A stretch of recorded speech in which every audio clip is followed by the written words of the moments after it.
This is 5 Minute Feng Shui, podcast episode 147. Back to school Feng Shui, rearranging your child's room for greater success in the school year. Welcome to the 5 Minute Feng Shui podcast, where each week I talk about how to move energy and make money. You'll learn how to create a prosperous home and an abundant life using classical Chinese Feng Shui. I'm your host, Katie Weber, publisher of the Red Lotus Letter, Feng Shui Easing for Wealth. Each week, I'll cover Feng Shui topics that can help you improve your life, share inspiring stories, and always end with 3 easy-to-implement Feng Shui tips that you can put to work right away, and usually in about 5 minutes. Now let's get started on the 5 minutes that could change your life.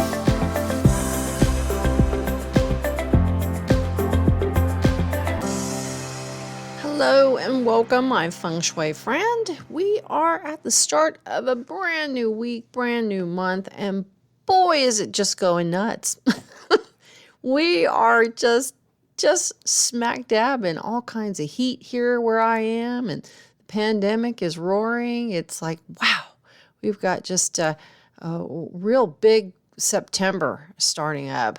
Now, when you're hearing this, we'll probably already be in the middle of September. And what I want to tell you about September is keep your cool.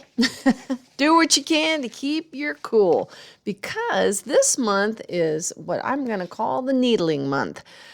This is a reinvigoration of the 7-star that we had that was in the middle, and this it was the reigning star of 2020. And in 2021, the reigning star is a 6-star. But this month in September, that 7-star is coming back to visit. What does that mean? Well, it could just mean you might flip somebody off in traffic because they just make you mad. You might hang up on your best friend because you argued about whether you should get vaccinated, not vaccinated. All those kinds of discussions that are just going to be, I'm going to use the word needling. The 7-star is actually a small metal energy. And if you've ever been around a person that I call a needling person, they just prick at you. Just, little things that just try to get under your skin, or that just do, whether they try to or not. That just does. And this month will be the month that we will be, I think, more open and receptive to being needled. Sometimes you can tolerate, sometimes you can't tolerate. This might be the month you might not be able to tolerate. So how do we handle that? Let's talk about some ways you can handle that. Wear blue colors, wear black colors. I just don't want you to wear a lot of black colors out in public. If you could wear blue colors, that's fine. Bright blue colors, bright colors, keeps your energy up, helps to manage some of that prickly energy of the 7-star this month. And if you find that you're losing your cool, head to the pool, head to the lake, go to the beach, do what you can to drink more water. Anything that will get you into water will be helpful. We are dry from all this fear and wearing masks and all the discussion around the pandemic. And this month will just push things to a head. So be extra cautious with who you're around, and make sure you set those boundaries. Maybe sometimes the boundary is just not even to be around certain people. That just might be the thing you need to do. And if that's okay. Even family members, sometimes you can get a little space from, and it's important that we do, because we can't always be our best selves or our highest selves, and getting that space will help us have a little buffer zone that will help us make that relationship continue on in a happy way. At another time, we can always pick up where we left off. But it's one of those situations where if we don't have those boundaries, we don't put up those insulators that keep us, kind of cushioned from the needling, from the difficult energies, or somebody that's mouthy. You might just find that you have someone in your family that's mouthy and you can tolerate it most of the time, but then this month might be the month you won't be able to deal with it. I have someone that in my life does a lot of double speak, and it's like, well, which one is it? And you're always like, which, please, the real person, please stand up. And sometimes you can tolerate, and sometimes I can manage it, and sometimes you can't. So do what you can to take care of yourself. And if you need to withdraw a little bit, you withdraw a little bit. That's okay too. Get yourself near water, wear those blue colors, drink extra water. Dunk your face into a bucket of cold water if that's what it takes, when you've been around, certain situations or people that just get on your nerves. But this is what I want to impress upon you this month in September, is to do some self-care. And it's so important that we leave a little of ourselves for ourselves. And I know you put it out there all the time. You do. You do for everybody. Everyone knows that. They know you do. You look after situations, work, kids, family, coworkers, neighbors, friends, everyone. And it's time for you. There's a time when you've got to look out for you. This is the month to do it. So if you can take a little time off, do that. I'm going to be heading to Hawaii. As a matter of fact, while you're listening to this, I will most likely be in Maui on a beach somewhere, diving into that beautiful Pacific Ocean and getting my water on, because it's one of those things that I don't just talk my talk. I walk my talk. And in this case, I'm going to be splashing around in it. So get yourself to some kind of pool. And I mentioned in one of my updates, monthly updates, about a lovely film, and it's called Swimming with Men.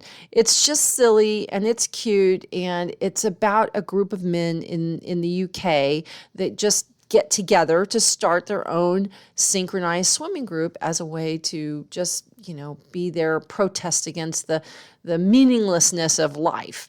And I love this because they're such a diverse group of men, and it's such a nice diverse film or diversion from just the everyday and what you expect in films. And the thing that's really cool is it's actually based on a real group of men from Sweden.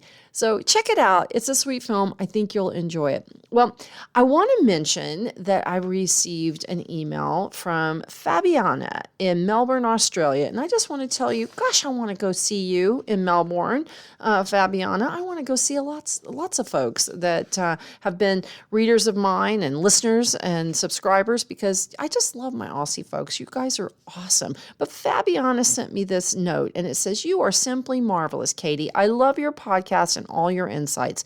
I feel like we're friends from another time.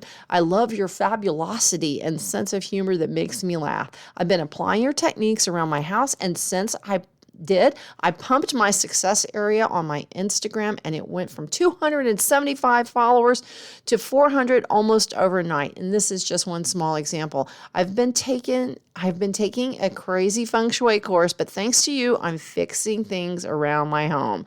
Next year, I'll be joining your group and purchasing your forecast and Feng Shui success package.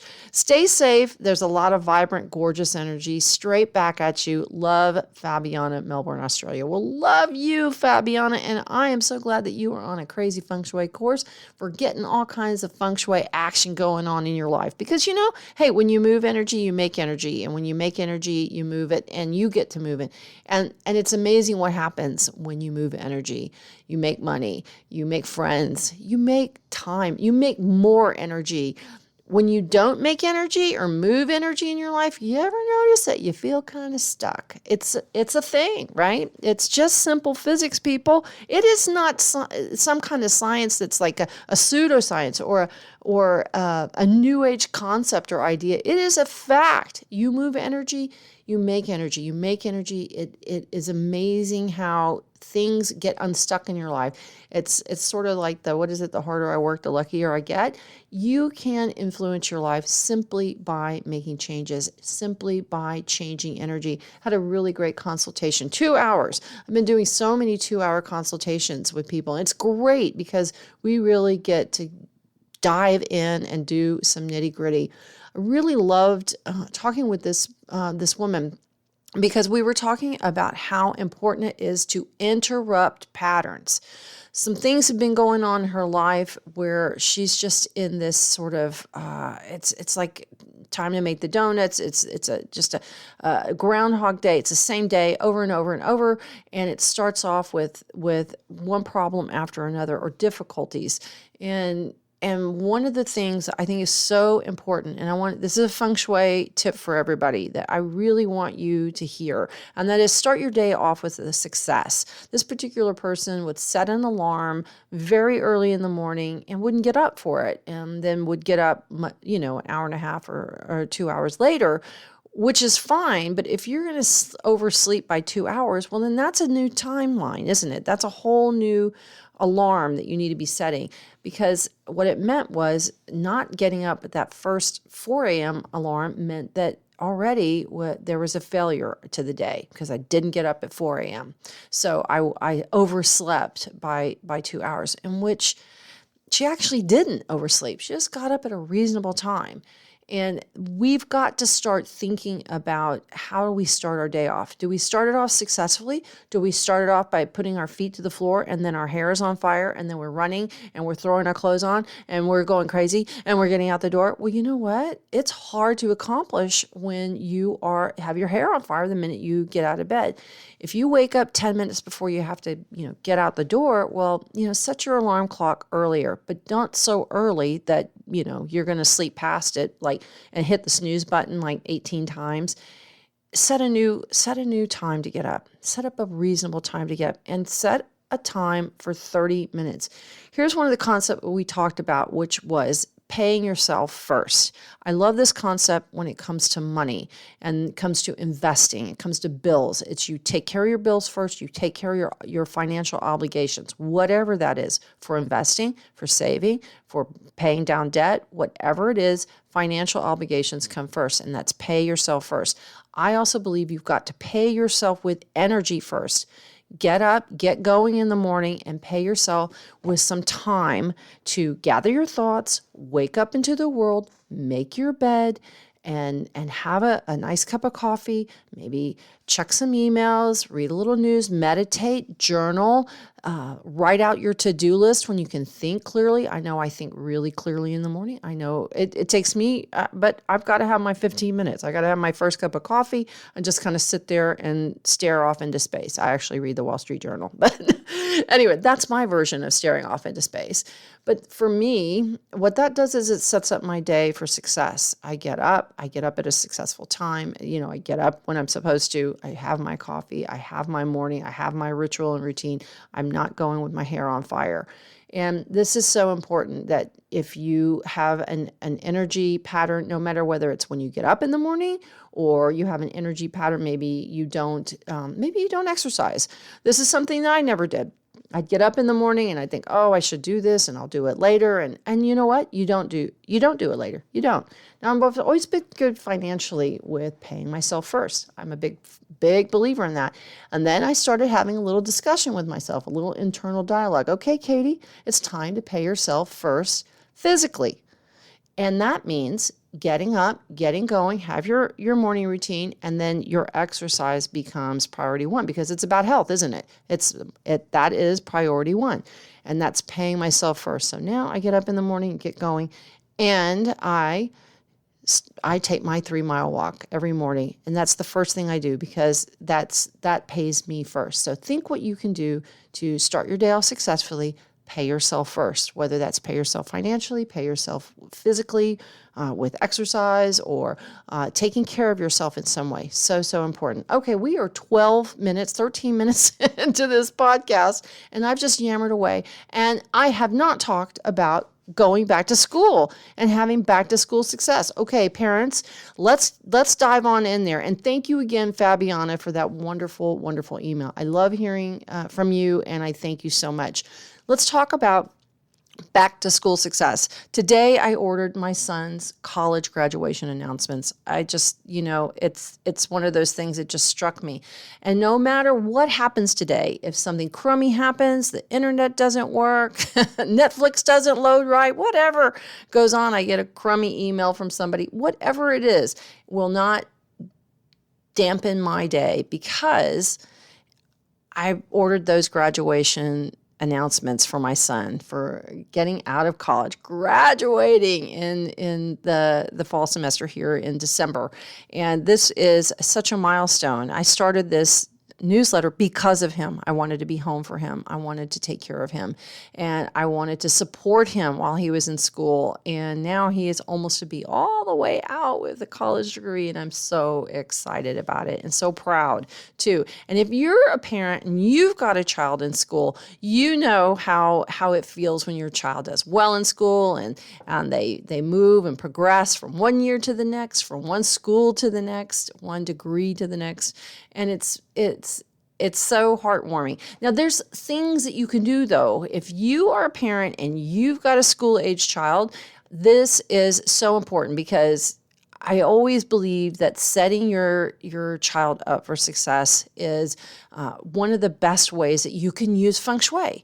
You know, we look for new shoes for kids to go to school and get all those school supplies and all that kind of thing. Think first, though, about their Feng Shui. That's one of the best school supplies you can put in their backpack is great energy, right? That's because the bedroom is a point at which all children, all people, we start our day in. It is a day that we begin, just like I was talking about earlier with the woman who I was having the consultation with about starting off in a point of success. And we want to create a room for your child that is going to help them develop more interest and energy for learning and create the kind of chi in a bedroom that benefits your child in school.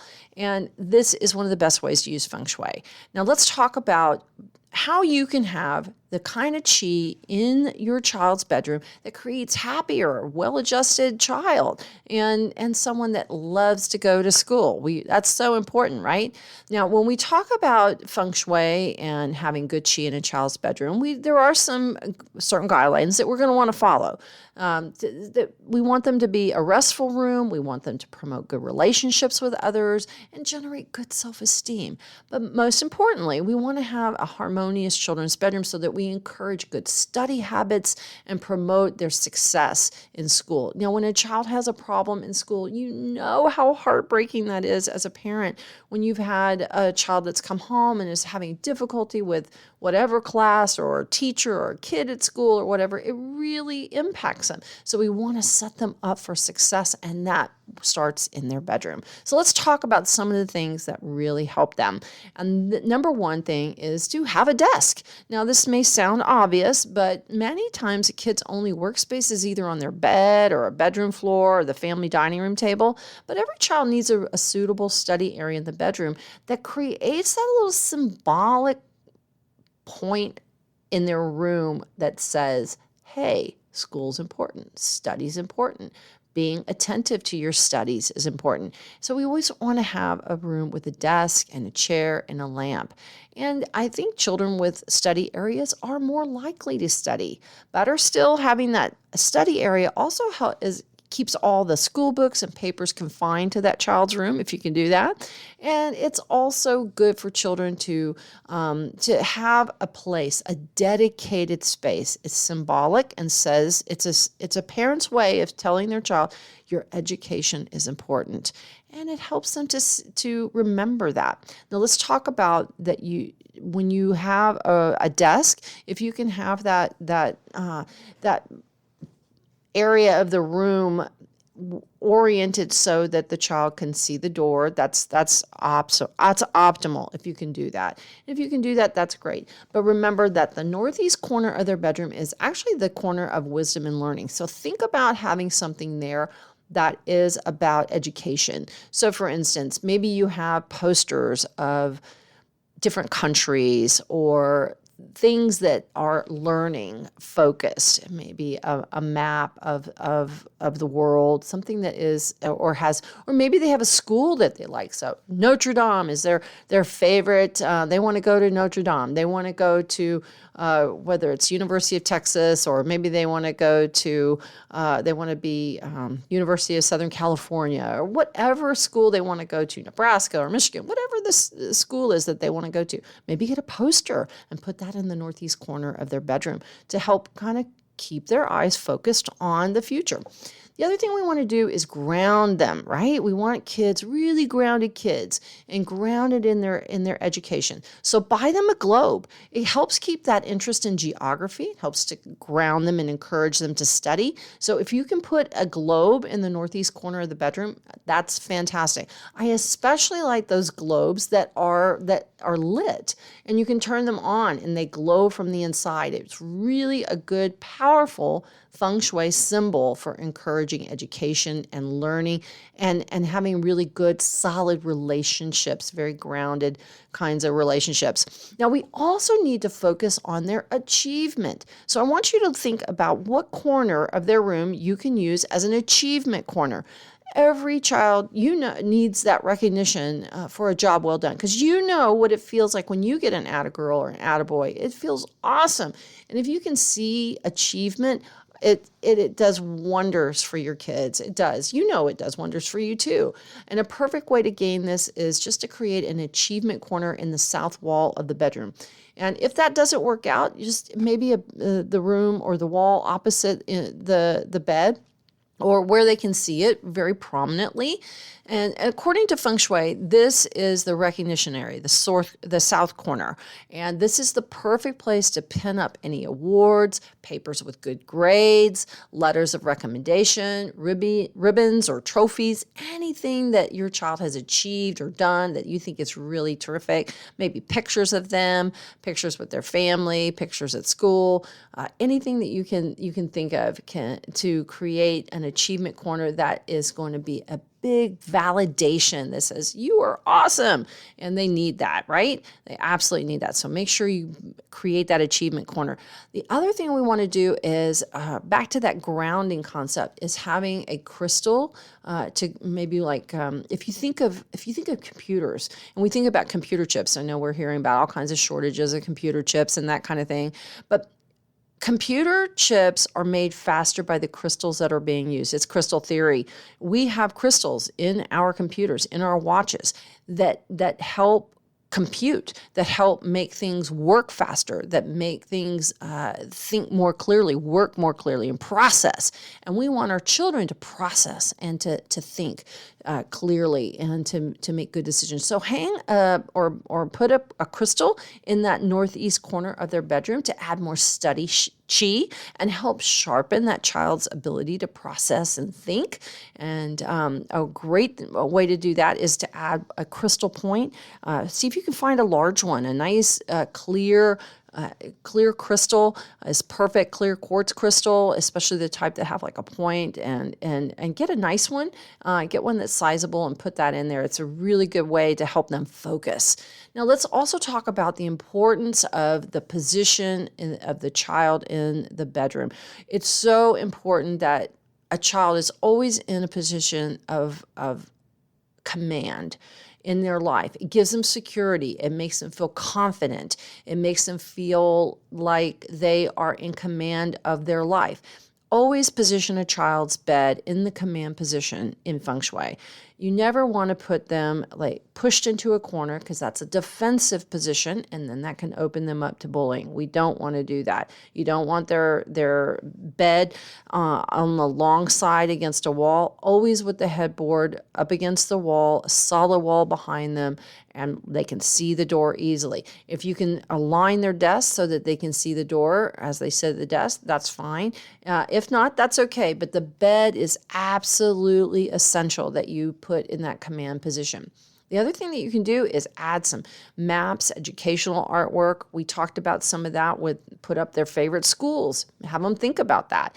Really important that we avoid any kind of scary creatures or pictures that depict violence or sad subjects, or things that seem kind of dark or foreboding. We really want to avoid that. It really needs to be a room of possibility, of adventure, of relaxation and grounding.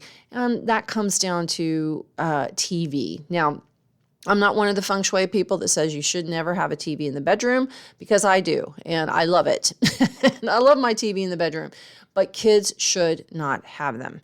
They will abuse them. They will turn them on. They will leave them on. And it's just never a good recipe for rest. It's not a good recipe for education. There's always going to be a competition for TV with everything else. So I will tell you, as a parent, I never had a TV in my son's room, ever, ever, ever, and I never would.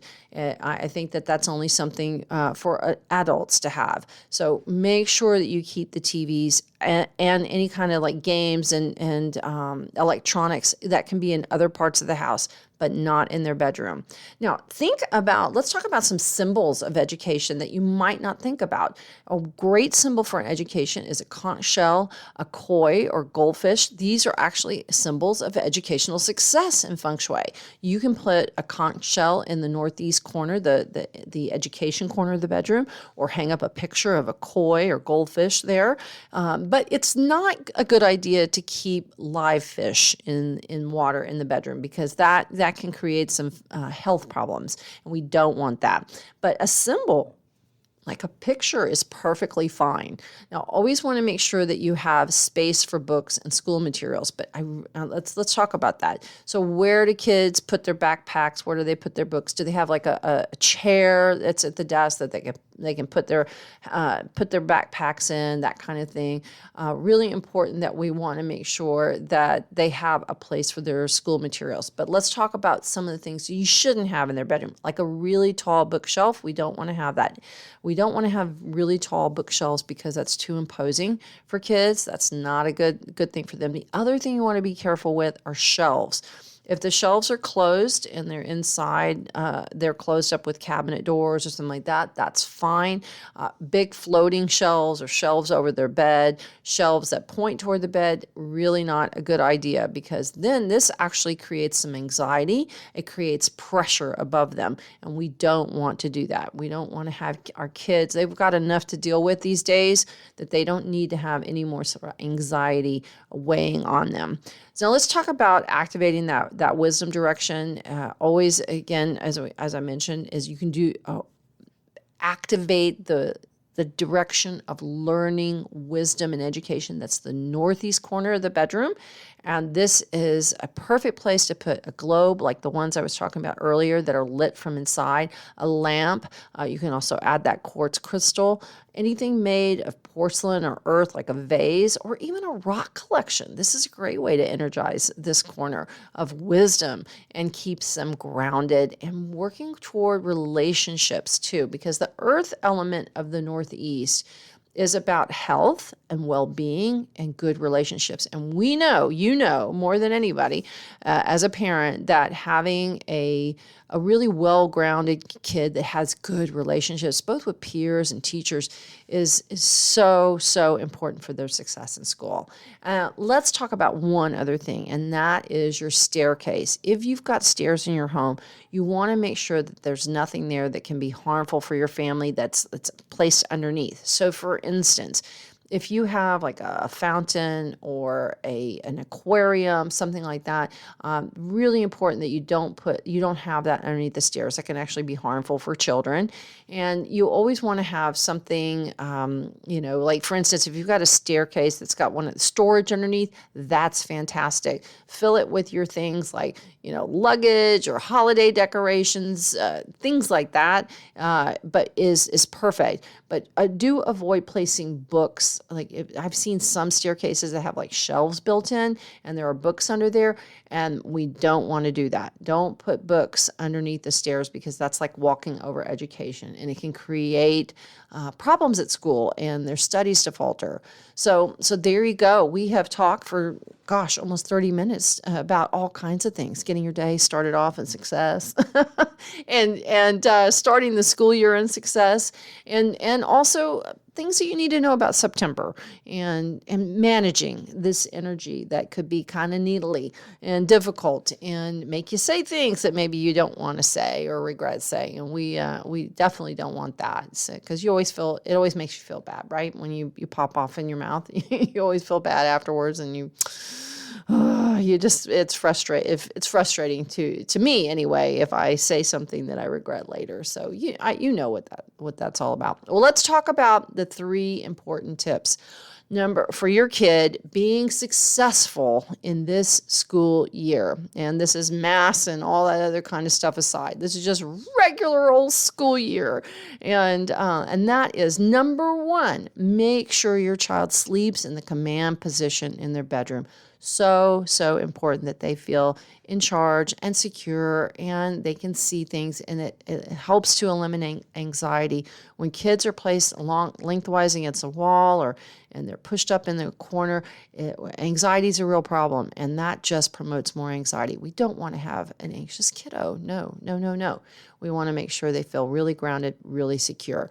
Number two, create an achievement corner. Everybody needs an attaboy and an attagirl. They need to see their success. It's so important. Remember, to be a success, you got to see your success. Get that achievement corner up there. So important for them to have a recognition for their work, for the grades they've made, for the ribbons and trophies they've won, and just for being just cool kids, right? So we've talked about that. And then lastly, get rid of the TV from the child's bedroom. They can watch TV anywhere else in the house. Make sure their bedroom is TV free. It needs to be about getting rest. It needs to be about education, and it needs to be an electronic free zone where they can just be kiddos and get their rest and work on their studies. All right, there you go. 3 tips. Back to school success this year. I wish you a wonderful school year if you've got kids in school, and hope that they have an absolutely fantastic year. Let me know what you think about these tips, and I'd always love to hear from you. So drop me a note, send me an email. I'd love to hear from you. In the meantime, have a fantastic week. It's time for another Mai Tai. Talk to you later. Bye.